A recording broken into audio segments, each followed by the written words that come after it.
Yuyu, what's up? Happy people, isang mapagpalang araw, gabi, tanghali po sa ating lahat. For today's video mga kuis, mga gayas, ay naku po. Eh, siguro kilala niyan mga kuis, mga gayas. So, isa yang sikat at napakagaling na content creator mga kuis, mga gayas. Di ba? Walang iba na si Ma'am Alex Gonzaga mga kuis, mga gayas. Na kung saan, isa sa kanyang mga video na nilabas mga kuis, mga gayas is about po ito, Nay, ano po ulam? So, ayan na, mayroong pong nabanggit si Ma'am Alex Gonzaga about po dyan sa Quiapo mga kuis, mga gayas. Ha? Sabi niya mga kuis, mga gayas, sabi niya mga kuis na dihins daw na dako yung mga pamilya, kamag-anak niya dyan sa City of Maynila dahil daw ay mabaho mga kuis, mga gayas. Ha? Aba, alam din pala niya. So, yan po pag-usapan natin sa video ng ito. Mega love shoutout po sa ating lahat. Mega love shoutout to Ma'am Elsie, KTV Pilipinas, Kuya Machi TV, ayan, Ma'am Chirito Saki, Ma'am Jen Fukada, mga kuis, mga guys. Mega love shoutout po sa ating lahat. So without a further ado, let's begin. Hi, Dodoy Tek! Oy, kamusta ka dyan? At ikamusta mo rin ako sa mga kababayan natin dyan sa Middle East. Mag-iingat ka and God bless you.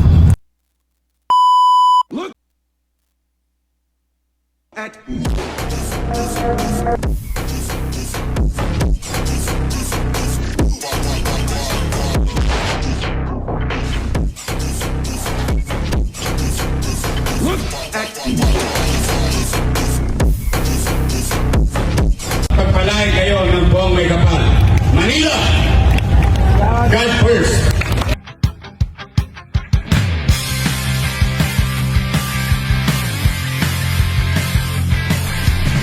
Nakakapagod na ang ating sinapit. Malit na pusin na, huwag tayong magpagamit. Isigaw sa langit, kailangan na pagbabago. Huwag namang maulit, natuto na Pilipino. Mahalaga ang buhay, ipaglabang tunay na pantay-pantay, sabay-sabay sa paglipad. Ang ating pag-asa nandito na para sa bawat Pilipino. Ikaw ang nais ko, kapit ka, nandito na ang laban niya para sa bawat Pilipino. Bilis kilos, hindi ba bagal-bagal, batas pinapairal, di mapagmataas, kanyang iaangat ang tas ng ating buhay. Kasama ka sa pag-unlad, darating ang bagong umaga. Nakikinig ang Diyos sa dalangin natin, tumawag manali ka. Ang ating pag-asa nandito na para sa bawat Pilipino. Ikaw ang nais ko, kapit ka, nandito na ang laban niya para sa bawat Pilipino. Bilis kilos, ating pag-asa nandito na para sa bawat Pilipino. Ikaw ang nais ko, kapit ka, nandito na ang laban niya para sa bawat Pilipino. Bilis kilos.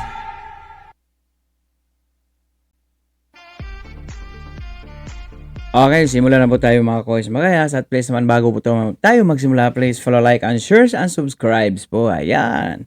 At don't forget to click the notification bell para updated po kayo sa lahat ng mga videos na i-upload natin mga kuis. Adjust po natin konti ito ha mga kuis, mga gayas. Okay. Ayan. Kitang-kita nyo na ba? Okay.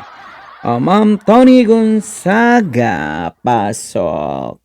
Nay, ano ulam? Mga kabataan dyan, manong ulam. Shoutout sa mga asawa dyan. dyan! Kapag kinalapit kayo mamayang gabi, galaw-galaw! 50, oo. Kasi alam ko namang hindi sila makakapunta sa Quiapo, kaya... Kakaasa itong mga to, hindi na nga... Pumunta kayo doon sa Quiapo, pumila kayo doon. 50, oo. Kasi alam ko namang hindi sila makakapunta sa Quiapo, kaya dinala ko na dito. Hindi, madumi to. Hindi, madumi to. So, klarong-klaro mga course mga guys. Dahil alam daw niyang hindi makakapunta yung kamag-anak niya sa Quiapo dahil madumi daw doon.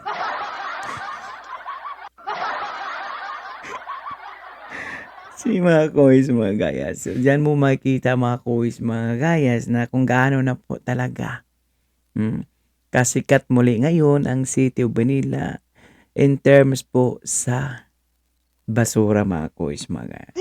Di po sikat, di po kilala ngayon dahil sa may magandang nagawa o mga kaparaanan, kalinisan. Hindi po, nakilala po muli ang City of Manila ngayon dahil sa basura mga kuys mga gayas. So saan ba nangagaling yung mga baho ng iris sa basura mga kuys mga gayas? Nay, ano ulam? Hindi, madumi to. Hindi, madumi to. Huwag kang umiyak. Naman pala iyak eh. Huwag kang umiyak. Ayan. Out sa mga asawa dyan! Kapag kinalapit kayo mamayang gabi, galaw-galaw! 50, oo. Kasi alam ko namang hindi sila makakapunta sa Quiapo, kaya... Bakit hindi makakapunta? Kakaasa itong mga to, hindi na nga... Pumunta kayo doon sa Quiapo, pumila kayo doon. 50, oo. Kasi alam ko namang hindi sila makakapunta sa Quiapo, kaya dinala ko na dito. Hindi, madumi to. Hindi, madumi to. Hindi, madumi to. Hindi, madumi to. Iyak na naman. Huwag kang umiyak. Ha? Nangako ka pa nga niyon, Miss Kumrino, pangako. Gagawin ko ang lahat, susundin ko ang lahat ng nakaraan mong mga lahat mong mga programa gagawin ko. Kaya nga maraming nakakasilip na kita ngayon na kadagyutan muli sa City of Manila mga kois. So, hindi mo sila masisisi. Talagang ganun eh. Kaya kitang-kita sa kamera. Maliban sa kamera, nag-viral trending po iyon. I hope naman, hoping na ngayon ay malinis na muli ang City of Manila mga kois ha. Kasi malaking problema po yun, no? Maabot po yun sa mga international news sa ibang bansa mga kuis. Yung basura na sa Pasko hanggang sa New Year na nagkalat hanggang sa nangamoy na. So yan pong tinutukoy ni Ma'am Alex Gonzaga na din talaga na sila o dadako dyan sa City of Manila. Kaya gagawa lang po sila dyan ng Nay, ano ulam? Ito alam niyo naman to si Alex Gonzaga mga kuis mga gayas na diretsahan din to magsalita, no? Wala ditong pakils kung may matatamaan man o wala. Basta kung ano yung nakita niya, yun na talaga yun mga kuis. Ibig sabihin, nakita niya, naramdaman niya na yun pala. Ganun pala na pala ngayon ang nangyari sa City of Manila. Kasi ito, fan na fan to ni Yormisco Moreno di ba? Nakailan tong vlog kay Yormisco Moreno noon mga kuis mga gayas. Kaya siguro hindi po siya makapaniwala kung bakit ganito na nangyari ngayon sa City of Manila mga kuis mga gayas. Di ba? So ibig sabihin napabayaan.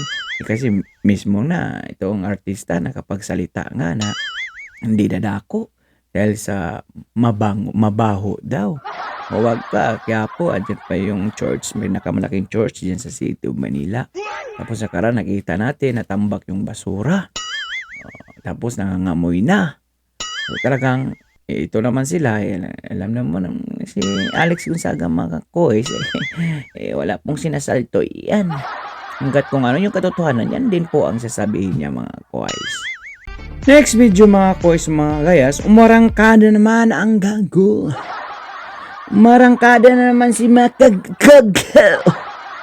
Ayan Grabe to Grabe. mga boss. Mm. Imagine niyo po, naggawa ng rally ang nagkakaisang samahan ng vendors ng Maynila at Oh. mga sector groups na naapektuhan ng pagbebenta ng mga ari-arian sa Maynila Oh. na binenta ni Yorme Iscorap Boy Benta Moreno. No? Oh. Kawawa po ang mga vendors, mga empleyado ng establishmento ng mga nabenta. Okay? Kaya nawalan sila ng pwesto, Oh. negosyo at kabuhayan. Nagsama-sama po. Balita kasi namin makagago, yung nawala ng pwesto dyan is yung mga idi at pati lamang. Saan ka naman nakakuha ng ganyang information, ha? May namima na lang na naman ba sa'yo? Pinatulan mo naman. MJ makagagets. Ha? Bakit ka nagbago? Samantalang noong puring-puri ka kay Yormis Moreno. Ha? Bakit? Malaki ba bigayan dyan? Magkano? Bakit bigla yatang nagbago yung pananaw sa buhay mo? Maka MJ? Sa Plaza Moriones, Oh. ang samahan ng vendors at ibang sector groups ng mga Manileño na Oh. nawalan ng pwesto, negosyo at kabuhayan. Iisang kanilang panawagan, Manila Sigurado ka ba lahat yan ay mga vendors? Mabilang lang yata yung vendors dyan sa Divisoria, makagago. Bilangin mo yung tao dyan kung lahat ba yan mga vendors. Hindi lahat yan ay mga idi at pati. Alam mo, yung iba dyan suhulan. Alam naman po natin, sabi nga nila ng mga Manileño, ubusin namin yung ayuda nila pero ang ibuto nila si Yormes Moreno. Saklap dia, di ba? O kaya sila andyan mga MJ. Kung sabihin lahat yan ay mga vendors yan. No.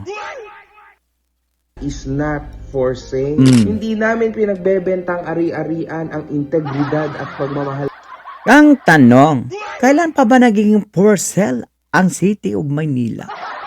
Nakakatawa naman kayo. No? Tinawanan kayo tuloy ni Yormes Moreno. Oh. Magtanong ka dyan ang mga Manileño kung kailan nagiging for sale. For sale yung City of Manila. Ha? Magtanong ka dyan. Kahit ni isa, walang sasagot sa'yo na may bininta na ang City of Manila. Basta may mamima lang di ba? Kasi yung amo niyang pabida-bida, siguro yun po ang utos. Kasi yun ang pinalabas nila Kasama yung may mamima ding isang vlogger na babae, yung palamura. Yung nagmura kay Yormes Moreno. Yan sila. natin sa Maynila. Oh. Sino ang nagbenta? Saan napunta ang 65 billion pesos na pinagbentahan? Sino-sinong nakinabang sa pagbebenta? Manila is not for sale. Sino-sino daw nakinabang sa mga napagbintahan ng City of Manila? Kita mo kung gaano po sila katanga. Hindi nila alam. Sa ngayon, kasi nakakabulag yung pira Ba't noon, alam mo kung saan napunta yung pira, alam mo kung may ospital na napagawa, may paralan, may kondo na napagawa si Yormes Moreno. Tapos ngayon magtatanong ka saan napunta. Nakakabulag talaga yung salapi. At ito, mga boss, no, itong rally na to, sinuportahan mga boss ni Sam Versosa. Ang pera umanong iyon ay maaari nang makapagpagawa ng ospital, paaralan at pabahay. Ngunit na Kita nyo mga koys na magayas. Ang pera daw na iyon ay pwedeng makakagawa ng pabahay, kondo, ospital at paralan. Saan pa ginawa yung pera? Saan ba napunta yung pera noon? Di ba andun? Ay nga, nakatayo nga Tarantado talaga itong amaw tulong listalipandas na ito. napunta lang umano sa bulsa ng mga trapo. So ngayon mga boss, nakita naman po natin kung gaano ka saklap ang nangyari sa Maynila. 65 billion po. Masaklap talaga yung nangyari sa Manila. Makagago. Bakit? Masaklap kasi biruin mo sa isang termino lang, sa loob ng 2 to 3 taon, napatayo yung mga ospital, pabahay, kundo, kalinisan, Manila Zoo dyan sa City of Manila. po, mga boss, ang nawala sa Maynila nitong mga nakaraan na panahon, lalo na nung last part na nandyan si Isko, tas syempre ngayon kay Hani. Tandaan nyo mga boss na iisa lang po yan. Nag-aaway-away yan pero iisa lang ang mentalidad niya. Kaya parating yung tandaan mga boss na mas maganda na, mas mainam na sa bago tayo kaysa dyan tayo sa mga trapo na Sa bago tayo, yung pabida-bida. Ano bang nagawa niyan? Ha? May resibo ba yang maipakita? Ilalahat sa taong bayan? Bakit puro paninira lang ang ginagawa nyo? Ba't hindi kayo naglahad ng kahit isang resibo man lamang na nagawa nyo dyan sa kongreso? Ha? Huwag nyong idamay. Huwag nyong idamay yung mga kamalian ni Mayora kay Yorme Isko Moreno. Magkaiba po sila ng tono. Magkaiba po sila ng lingwahe. Magkaiba po sila ng advokasya at ligasiya. Huwag mong ikumpara dahil napakalayo. Ang agwat, big difference yang mga yan. Ha? Kahit nga ikumpara nga dyan sa amo mong bida-bida, napakalayo. Walang resibo. Oh. Yung mga sinasabi nyo kay Yorme Isko Moreno ay taliwas sa nakikita at nararamdaman ng mga manlinyo sa kapanahunan ni Yorme Isko Moreno. na ito, no? Na may mga napatunayan na sa atin at ang mga napatunayan hindi maganda. Nakakaawa po ang Maynila. Hanggang ngayon yung 65 Hindi daw maganda. Hindi daw maganda yung mga programa, proyekto ni Yorme Isko Moreno noon. Bakit ginagaya-gaya ng boss amo mo yung mga programa at plataforma ni Yorme Isko Moreno noon? Bakit ginagaya niya ngayon? Kung hindi makabuluhan, kung hindi significant effects. O bakit gagayahin? O di ba pwede gumawa kayo ng sarili niyong plataforma, programa para sa Manilinyo? Di yung manggagaya-gaya lang kayo. Pinagawa na yan ni Yorme Isko Moreno. Tapos gagayahin nyo. Di lang gagayahin, yung lalamangan pa talaga. O, yung, kunwari mga koy, yung 500, gagawing 2,000 daw. O, kita nyo? Hindi lang nanggagaya, ayan, nanggagago pa. Sinong ginago niya? Siyempre yung taong bayan. Hindi si Yorme Isko Moreno. Mga koys, ha? Hindi si Yorme Isko Moreno ang ginago niyan. Kundi ang taong bayan. Di ba? Patuloy natin. 5 billion hindi pa rin maipaliwanag kung nasaan na. Saan nga ba talaga kaya dinala ni Isko ang 65 billion? Hindi ba sobrang clear siya ay tumakbo bilang presidente matapos niyang umalis sa pagiging mayor? Hindi kaya yun ang ginastos niyang pera? Pero imposible na lahat yun. For your information, Maka MJ. Talagang walang alam to. Alam mo ba, sa panahon ng pandemya, pag-upo ni Yorme Isko Moreno, maraming gustong tumulong kay Yorme Isko Moreno, especially sa City of Manila. Sa tingin mo ba, walang mga taong nasa likod niya na kusang nagbibigay ng tulong o financial sa pagtakbo niya sa pagka-presidential, pagtakbo niya ng pagka-presidente? Sa tingin mo? Sa tingin mo walang taong nagbigay? Naku po. Dahil sa tingin mo ang ginastos ni Yorme Isko Moreno noon galing doon sa mga inutang nila sa mga bangko. Sa tingin mo? Bago ka magsalita ng ganyan, bago ka maghanap, tingnan mo muna kung ano yung nagawa ng Yorme Isko Moreno dyan sa City of Manila. Pag wala kang makita, obvious yun na yun ang ginamit. Pero mayroon kang nakita Maraming pinabago, mga garden, Mihan Garden, ayan, pagpapailaw ng Ruas Boulevard, pagpapalinis, paliguan, pabahay, kondo, paaralan, Manila Zoo. Di ba sapat sa'yo yun? Kulang pa ba? Kulang pa ba yung price ng mga nagastos At doon sa inutang ni Yorme Isko Moreno. Aba, matindi ka pa sa Commission on Audit. Kita mo kung gaano to kapabida-bida, kung gaano daw to siya katalino. Napakatalino mong ubog ka. Ubog. Naubos niya doon. For sure, mga boss, meron pa pong ibang pinaglagyan niya at yun na yung kanyang bulsa. Aba, tingnan daw ang kanyang bulsang pinaglagyan. Okay? May mamima pa to. Ayan. Sige, magmimamima ka lang dyan.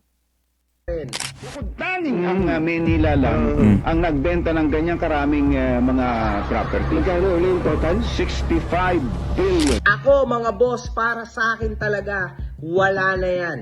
Nasa bulsa niya na yan. Pero naniniwala ako na hindi rin nakagastos yan ng kalahati para dun sa presidential run niya nung nakaraan, di ba? Yung iniwan lang niya basta-basta yung Maynila. Tapos, ng presidential run siyang mag-isa. Ang galing, di ba? Ang tanong ng mga taga Maynila, bakit nagbenta ang mga ari-arian ng Maynila? Sino bang nagbenta? Manila is not for sale.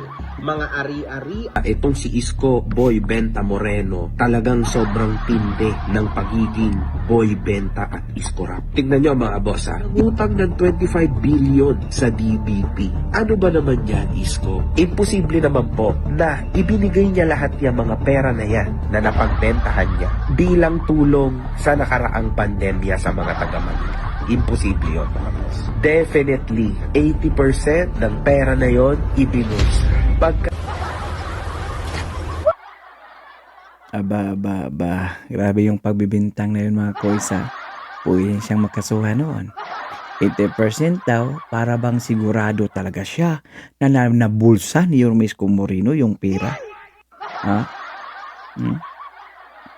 Kita nyo yung bunganga nito, mga koys, mga guys. Why? Alam nyo, tad-tad na po ito ng kasong cyber libel, mga koys, mga kayas. Antayin lang po natin to, mapusasan to. Well, hindi naman balat sibuyas si Yorme Isko Moreno. Makakatagpo din nito ng mga politikong balat sibuyas, mga koys, mga kayas. Hindi niya alam. Pero wag ka ngayon, ha. Wait a minute. By sheer coincidence. Mayor Isko Moreno. Pucha. Grabe. Iba ka, man. Yan na. Lumabas na. Mga Ang tunay na kulay. kung makikita nyo si Mayor Isko Moreno. Grabe. Ako si makagagawa sa amin. Here I come. Swerteng-swerte din kayo mga taga Maynila sa Mayor. Grabe. Mga kahombre ko, alam nyo yun, pugtong-pugto yung mata niya. Wala siyang tulog. Nakakaawa. Alam nyo, sabi niya sa akin, 3 linggo na akong walang uwi-uwi. Sa 3 linggo, parang 2 or 3 times niya lang nakita yung family niya. Na-appreciate ko yun. Ayun, yung ganung tipo ng tao, mga kahombre ko, hindi nyo yan makikita sa lahat sa lahat ng nakakasalamuhan. Mayor Isko Moreno is just one of them. He is just something else, man. Siya yan noon. Puring-puri ang animals. Noong natakpan yung mata ng pira naku po, nagpabuang-buang ang animal. Natakpan na yung mata ng pera. Nagpabulag-bulagan na nagpabingi-bingian niya. Pero yung ebidensya, hindi mo maipagkubli. Andyan, puring-puri ka noon. Ha? Tapos, yung mga bintang mo ngayon kay Yorme Isko Moreno, ikaw na mismo ang sumagot noon, ha? Sinagot mo na yan noon, eh. Para ka rin sisimang, eh. Yung amo mong pabida-bida, eh. I love him. And you know, sobrang respect sa'yo, Mayor Isko. You are the man. Wow. Nung magkaharap na kami, talaga, mga kahombre ko talaga luluhuran ko siya. Talagang sa ano ko, sabi ko, putang ina. Ito pala talaga ang pagiging mayor. Ito ang tunay na mayor. Ito ang tunay na mayor. Grabe, left, right, trabaho. Hindi na natutulog. Nakita nyo, nakapambahay siya, mga kahombre ko. O si Makoy Magayas. Siya na mismo nagsabi na hindi daw natutulog ang ating buting Yorme Isko Moreno. Totoo naman po yan. Kasi alam naman po natin sa pagkapanahonan ni Yorme Isko Moreno, yung bang kriminalidad ay talagang bumaba. Hindi naman na natin masasabi na 100% talaga abiso, pero nasa 98% po. Number 1 nga po yung City of Manila noon, mga kuys, yung mga awards na napaka-safe city sa buong mundo, mga kuys, mga gayas. Ngayon, pang-5 po. Saan? Sa safe cities? No. Riskiest cities sa buong mundo. Idol Yorme ngayon. Mm. And syempre grabe man. Sa totoo lang, kita ko na sobrang hirap na si Mayor dito kasi this is crazy man. Sobrang lahat ng responsibility nasa kanya.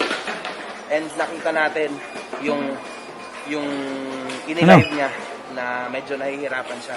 So ako, together with Extreme House, tumulong kami para sa lungsod ng Maynila. Hindi kayo nagsasawa na tumulong sa ating bayan. Yes. Grabe. Nasa likod lang ni Yorme. Si MG, Extreme House, man. Tutulong pa kami. Gago! Di na ako makakabalik. Ito po ang patunay na itong si Isko Kitang-kita yung mga kuys mga guys kung gaano siya katulunggis, katalipandas. Kahipokrito. Ha? Talagang nakakapagbago yung isip, ng prinsipyo, yung pera mga kuys mga guys. Ayan. Sila po yung example mga kuys mga guys. Na mga bayarang mga vloggers. Sabi pa nga dati, I'm the highest feed of all vloggers mga kuys. Aminado, I'm the highest feed daw. Siya daw yung pinakamataas. Hindi ka libre o may malaking kontrata. High speed. Mga kuys, mga gayas. Wow. So ngayon, kahit na hindi natin ispilingin mga kuys, mga gayas, alam na po natin kung ano yung dugo niya. So now, paano pa magtitiwala yung tao, kandidato, yung taong bayan o maniniwala sa kanyang mga sinasabi? Yung credibility niya, walang credibilidad itong taong to talaga. Basta lang kumita ng pira, andun siya. Kita nyo mga vlog niya sa YouTube o mga kasamahan niya doon, noon, mga barkada niya, friends niya. Ano nangyari ngayon? Pinagtitira din niya. Lahat. Walang sinasalto to. Tandaan nyo yan. So yung talagang yung ahas, tutuklawin ka talaga nito. Kahit sa gaano ka ganda ng ipinakita mo nito, basta makita ito ng bundok na pira, ay huyo ka talaga sa kanya. Ganun po kanyang ugali. Ganun po ang kanyang sistema na hindi mo dapat pagkatiwalaan. Huwag kang basta-basta magtiwala, magsabi ng lahat ng mga sikreto mo. Dahil, pag nabayaran ito, nako po, yari ka talaga. Papahiya ka talaga. At huwag ka, fake news pa yun ha. Kaya nga, tad-tad to ng kaso eh. Paano kami maniniwala? Ito naman si Alex Gonzaga kasi. At mo pa kasi napanggit yung Quiapo na mabaho. Yari ka kay mayuran yan ha. Hindi ka na makapunta, nako. Pagka persona ng grata ka. O si makagago. Nako, ito si makagago, no? Kaso lang hindi iyakin si Yorme Isko Moreno kung ako yung mayor. Tapos, noon, kitang-kita ko ito na parang sabi pa niya, luluhudan daw niya si Yorme Isko Moreno. Tapos sisiraan. Tapos manalo ako. Persona ng grata talaga to. Well, okay lang. Kahit hindi persona ng grata yan kasi dito makabasta-basta makakalabas ng kanyang bahay. Bakit? Marami po kasing inaaway nito. Maraming galit na tao nito. Yung mga pinag-aaway niya, mga kaibigan niya, bihira lang po yan lumalabas. Kung lalabas may bodyguard pa yan. Opo. Ganun po katindi yung tao na yan. Napakasalbahe talaga. Parang hindi nga tao no? Parang demonyo nga eh. So dahil umabot po kayo sa dulo ng ating video, may karapatan po kayo mag-like, share, and subscribe. Mega love shout out to Ma'am Elsie, KTV Pilipinas, Ma'am Cherry Dizaki, Ma'am Jen Fukuda, at sa lahat ng mga Iskonyan vloggers, Kuya Machi TV, ayan, Walutube, ayan, mega love shoutout po sa atin lahat. So for now, I'm Gan Manila. God first, God bless all, peace. Bye-bye.